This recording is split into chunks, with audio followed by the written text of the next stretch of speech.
Well, one is that it's harder to publish fiction of any kind. So it would be interesting to compare those figures with the figures for first novels, for instance, or first collections of short stories.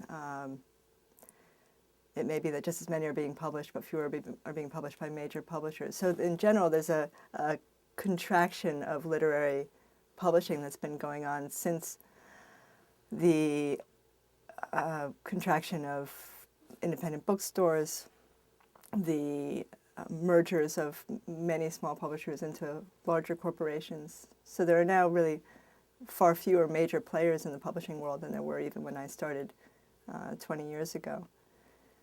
And I think the fundamental change of attitude is when publishers started to look at each book as needing to carry its own weight financially.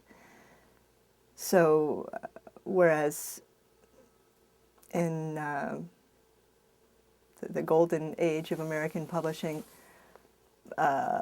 publishers, many of them were well off and were not looking to make any money to begin with. But for those who were in the business of profit making, they knew that only a few titles were really going to turn a profit.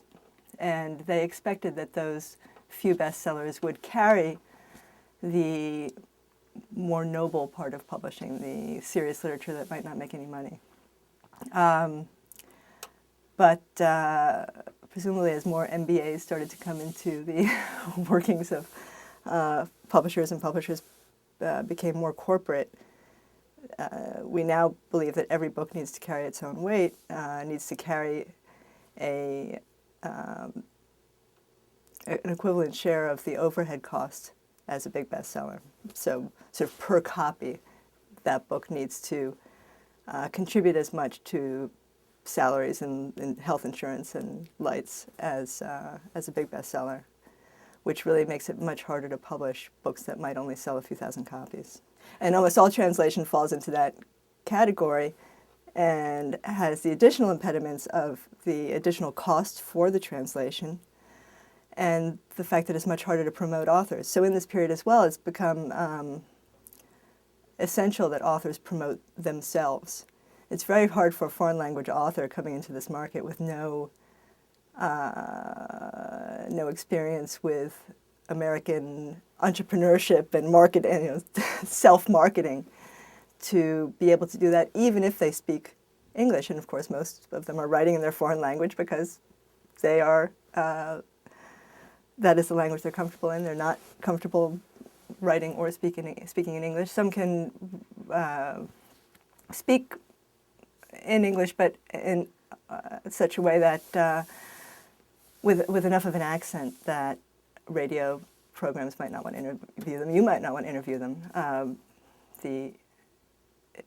So the foreignness becomes a handicap in the promotion more than in the actual work.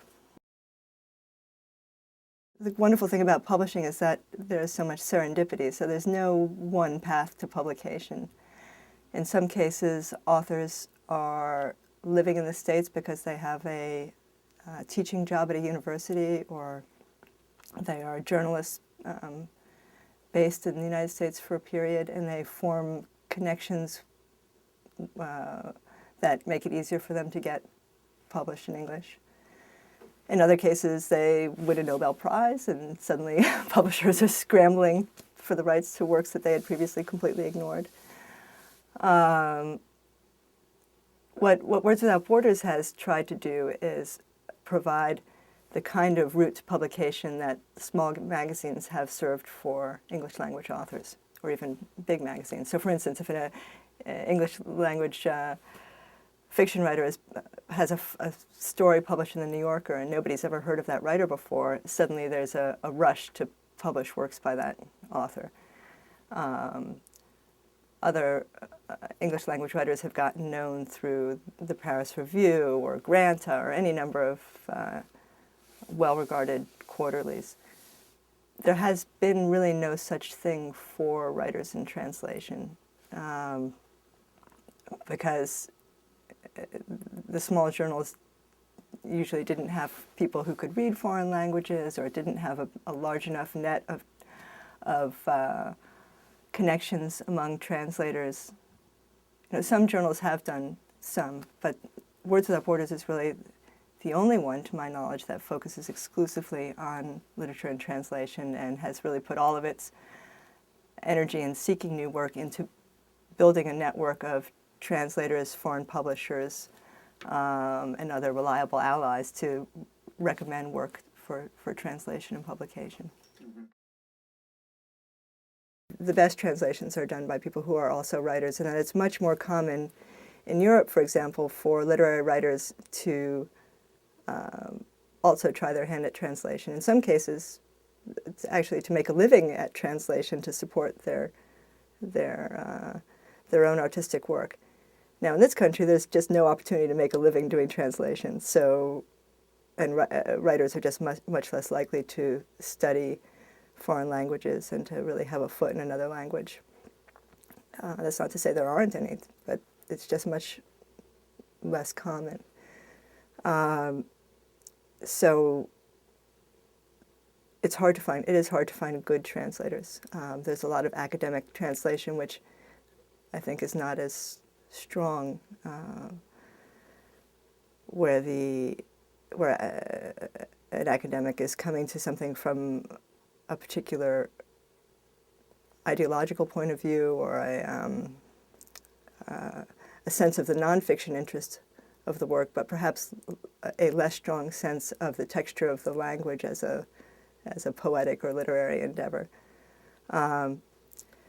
So that said, we have a fantastic network of translators, and it's been built up now over 10 years. And the editorial director of Words Without Borders, Susan Harris, has also been one of the lead players in the American Literary Translators Association, and I think we have the best network out there. It's much harder for a foreign language author to get an American agent. And again, American editors and American agents, like American editors, are less likely to read foreign languages. The exceptions, like Georges Borchardt, have been hugely important to American literary culture. Georges Borchardt arrived in this country fluent in French and was the agent for Beckett and Ionesco and Jean Genet. And there was a whole generation of people who really refugees from Nazi Germany and from Nazi-occupied Europe in during the Second World War, who ended up here. Helen and Kurt Wolff are another example, and they were hugely important to bringing European literature into English.